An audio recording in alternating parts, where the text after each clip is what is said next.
Karjan one વિભાગને મળી મોટી સફળતા. કિંમતી ખેરના લાકડાના વેપારનો પર્દાફાશ કરતું કરજણ વન વિભાગ. કરજણ વન વિભાગના ફોરેસ્ટર કેવી બોરાણાને મળેલ ખાનગી બાતમીના આધારે વાપીથી ગંગાનગર હરિયાણા તરફ ખેરના લાકડા ભરી જતી ટ્રક ઝડપાઈ. પપૈયાની બિલ્ટીમાં આડમાં ખેરના લાકડાની હેરાફેરીનો પર્દાફાશ. વન વિભાગ કરજણ પોલીસે સંયુક્ત ભેગા મળી દિલ્હી મુંબઈ એક્સપ્રેસ હાઈવે ઉપર સાપા પાસેથી ખેરના લાકડા ભરી ટ્રક ઝડપાઈ. અંદાજિત 21 ટન જેટલો કિંમતી અંદાજિત 25 લાખના ખેરના લાકડાનો જથ્થો ઝડપાયો. વન વિભાગે ટ્રક ડ્રાઈવર ગુરુચરણસિંહ રહેવાસી ગંગાનગરનાઓની ધરપકડ કરી કિંમતી ખેરના લાકડાની હેરાફેરીનો પર્દાફાશ થતા ચકચાર. માલ કોણે મોકલ્યો, કોને આપવાનો હતો એ તપાસ બાદ બહાર આવશે.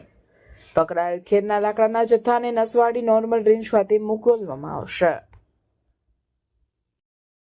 આજરોજ કરજણ અમને બાતમી મળેલ કે એક ખેરની ગાડી લાકડા ભરીને નીકળી રહી છે, તો તે આધારે એક્સપ્રેસ વે ઉપર પહોંચી અને અમે ગાડીની બાતમીના આધારે તપાસ કરેલ હતી. તેમજ પોલીસ સ્ટાફના સહયોગ સાથે ગાડી પકડી લાવેલ છે, જેમાં અંદાજિત 1 થી 21 ટન જેટલો માલ 20 થી 25 લાખ રૂપિયા જેટલો માલ ભરેલ છે. જે પ્રાથમિક તપાસમાં એવી માહિતી મળેલ છે કે વાપીથી માલ ભરાયેલ હતો અને ગંગાનગર હરિયાણા તરફ જઈ રહ્યો હતો.